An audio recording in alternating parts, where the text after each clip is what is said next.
Ferragosto, el día en que Italia se detiene. En este día festivo, los italianos descansan de su trabajo y de la rutina diaria. Es 14 de agosto de 2018, el día antes del feriado, y el clima está lejos de ser soleado en Génova. Una tormenta torrencial azota la ciudad, pero los habitantes no dejan que la supertormenta les impida dirigirse hacia los hermosos centros vacacionales a lo largo de la costa del mar de Liguria. El puente Morandi está lleno de tráfico, lleva la autopista A10, la arteria de transporte de la Riviera Italiana del Norte, que también conecta Italia con Francia. Miles de pasajeros están cruzando el puente. Uno de ellos es el conductor de camión Luigi Fiorio en su Volvo FM300 azul y verde. Está lloviendo a cántaros, pero Fiorio tiene una entrega que hacer.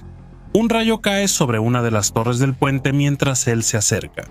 Segundos después, entre la densa cortina de lluvia, Fiorio nota que un vehículo desaparece en el asfalto.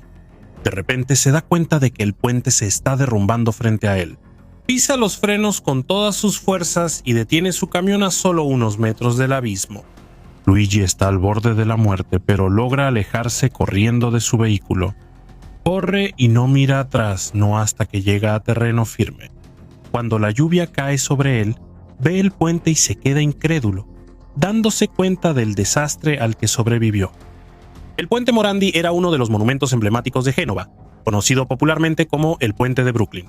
El puente atirantado de varios tramos se parecía vagamente a la famosa construcción de Nueva York. Tenía una longitud de 3.878 pies cruzando el valle del río Polsevera a una altura de 148 pies. El puente estaba sostenido por pilares de concreto reforzado y 3 pilones en forma de V invertida de 300 pies de altura. Cada torre sostenía 4 tirantes de cable que se extendían hacia ambos lados de la plataforma del puente. El viaducto Polsevera, como se llamaba oficialmente, fue construido en 1960, la época dorada de la economía italiana, para evitar el congestionado tráfico del centro de Génova. Una mejor conectividad se volvió necesaria a medida que el comercio y el nivel de vida del país aumentaban. Los italianos empezaron a construir autopistas. Génova se convirtió en un cruce que conectaba la Riviera de Liguria con el sur de Francia y las ciudades del norte de Italia, Turín y Milán. El puente, que en realidad era un viaducto, fue diseñado por el famoso ingeniero italiano Riccardo Morandi, de quien tomó su nombre. Tomó 4 años construirlo, desde 1963 hasta 1967, cuando el presidente italiano Giuseppe Saragat lo inauguró. El puente Morandi fue otro de los logros exitosos del ingeniero después de hacerse famoso por construir el puente general Rafael Urdaneta en Venezuela. A pesar de ser mucho más largo, el puente venezolano era similar en su diseño básico. Ambos eran puentes atirantados construidos con concreto reforzado y pretensado. Riccardo Morandi fue el pionero en el uso de concreto pretensado en la ingeniería. Como su nombre lo indica, este tipo de concreto se somete a tensión durante su producción. Es decir, los tendones de alta resistencia dentro del volumen del concreto se tensan antes de que el concreto se solidifique. Una vez que el concreto se solidifica, los tendones se liberan, aplicando así una tensión de compresión a la estructura de concreto. De esta manera, la tensión de los tendones contrarresta las fuerzas de compresión de la carga aplicada a la estructura de concreto. En comparación con las estructuras de concreto reforzado, el concreto pretensado es mucho más resistente. Los ingenieros lo utilizan para construir estructuras resistentes con menos espesor estructural y menos elementos de soporte. Está de más decir que esta técnica ahorra dinero. Por esta razón, el concreto pretensado benefició enormemente a la creciente economía italiana de la posguerra. Mientras que a la industria le faltaba acero para construir, el país tenía abundancia de materiales para fabricar concreto. Morandi se convirtió en el gurú de la construcción, y su técnica se volvió un símbolo de la arquitectura italiana, aplicada por ingenieros en todo el país. Miles de viaductos, puentes, túneles y otras construcciones se hicieron utilizando concreto pretensado. Uno de ellos fue el puente Morandi en Génova. El tablero y la mayor parte de la estructura estaban hechas de concreto reforzado. Sin embargo, se utilizó concreto pretensado para los tirantes, lo cual era bastante inusual en ese momento. La mayoría de los puentes colgantes tenían tirantes de acero, pero el puente Morandi los tenía alojados dentro de un cajón de concreto pretensado, reduciendo así el uso de acero en su construcción. Esto permitió al diseñador lograr un diseño distintivo y esbelto. Cada tirante de cable era capaz de soportar 33.000 libras de peso, lo que permitía grandes claros entre los pilones. Morandi estaba orgulloso del trabajo que había realizado, al igual que el público. La prensa afirmó que la estructura de concreto del puente no necesitará ningún mantenimiento, ni tampoco sus cables atirantados, que están protegidos de los agentes atmosféricos por su revestimiento de concreto. De hecho, el puente soportaría cargas pesadas con el tiempo. El tráfico aumentó cada año, llegando a superar los 25 millones de tránsitos anuales.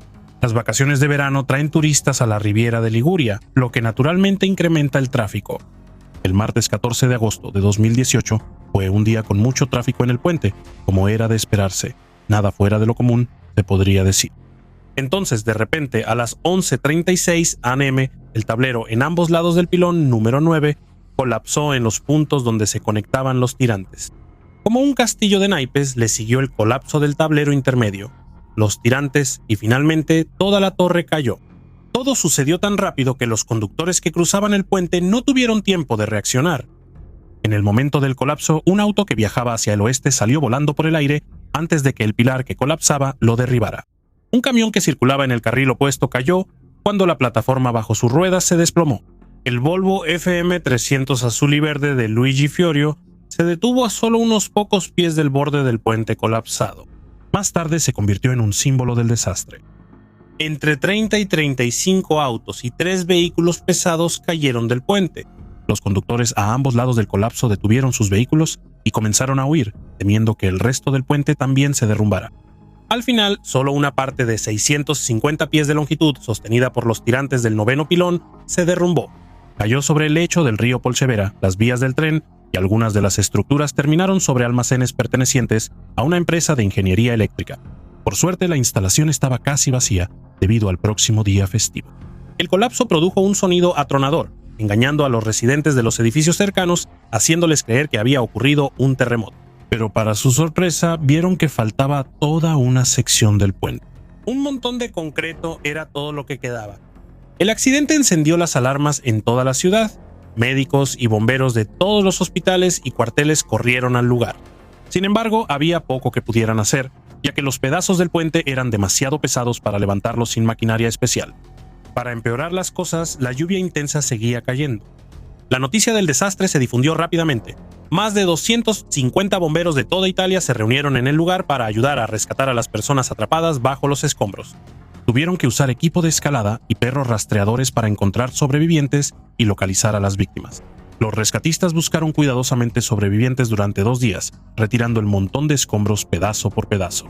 Aunque el tiempo era esencial para quienes estaban atrapados bajo toneladas de concreto, apresurar el proceso de remoción solo habría empeorado las cosas.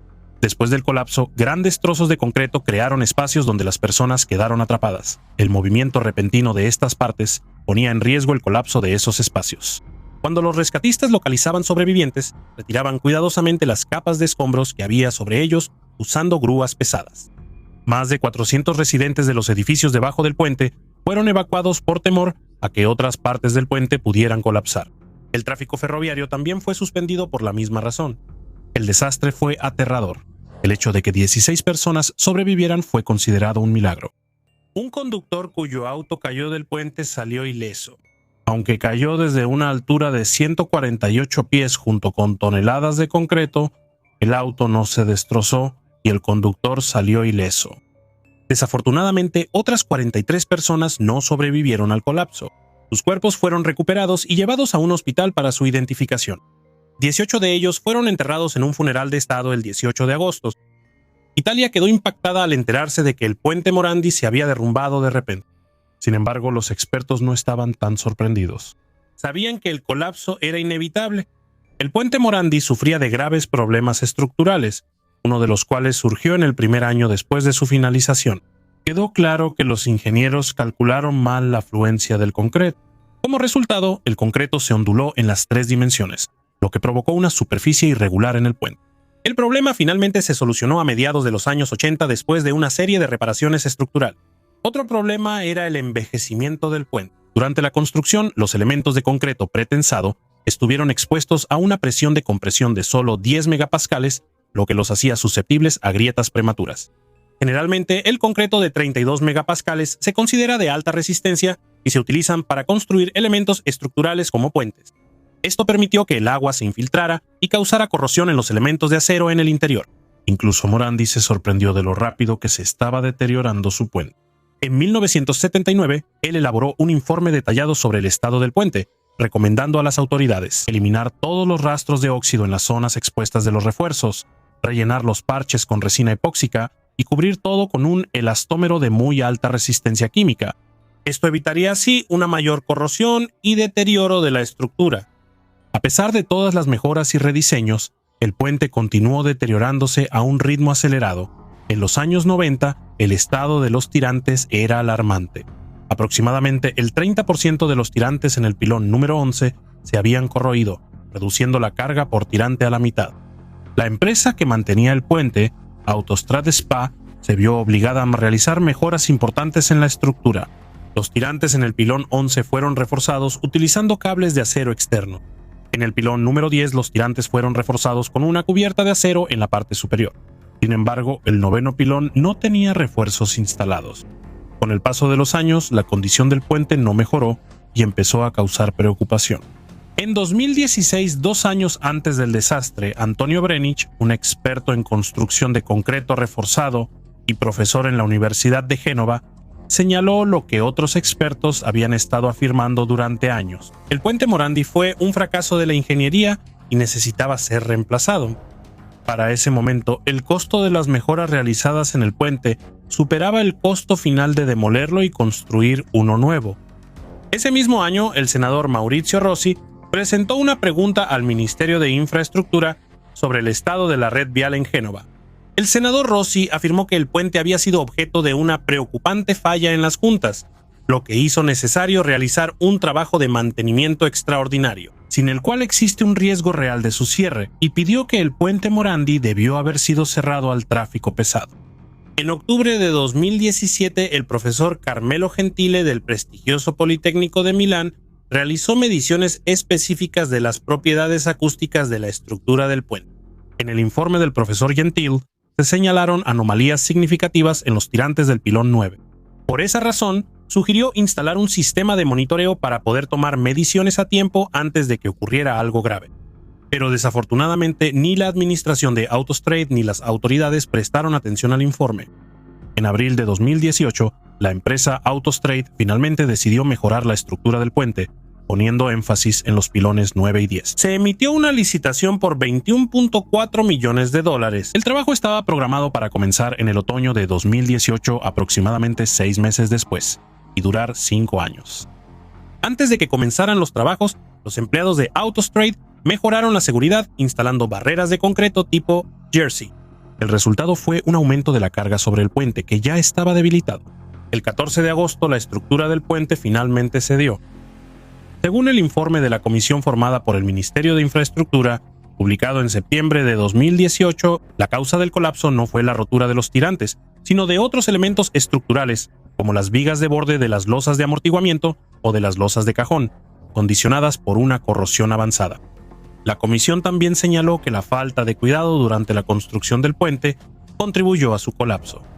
Al final, el informe culpó a la administración de Autostrade por subestimar la señal de advertencia inequívoca, minimizar o encubrir la gravedad de la situación ante el Ministerio de Infraestructura y no adoptar ninguna medida de precaución para proteger a los usuarios. Claramente, la empresa encargada de mantener el puente estaba al tanto de todas las deficiencias, pero se mostraba reacia a gastar fondos en repararlo. Desafortunadamente, tuvieron que perderse 43 vidas para que los responsables tomaran medidas. El primer ministro italiano Giuseppe Conte visitó Génova para inspeccionar personalmente el lugar del desastre. Durante una reunión de gabinete que sostuvo en la ciudad, se tomó la decisión de declarar el estado de emergencia por 12 meses en Liguria y liberar 5 millones de euros para ayudar con las necesidades inmediatas. El gobierno estaba a punto de retomar el control sobre la empresa Autostrade, que fue privatizada y está a cargo de la infraestructura. En cuanto al puente, el gobierno decidió que no habría más mejoras. Iba a ser demolido y reemplazado por un nuevo puente. El 28 de junio de 2019, los pilones restantes, los números 10 y 11, fueron derribados con 1 tonelada de explosivos. 3 días antes comenzó la construcción de un puente de reemplazo, el Puente San Jorge de Génova. La inauguración del nuevo puente sobre el Valle de Polcevera tuvo lugar el 3 de agosto de 2020. El Ferragosto de 2018 fue, de hecho, el día en que toda Italia se detuvo. pero para llorar a los compatriotas que perdieron la vida en un desastre de ingeniería que se pudo haber evitado fácilmente. Mira este episodio a continuación si este video te pareció interesante. Por favor, dale me gusta y deja un comentario si quieres apoyar el canal.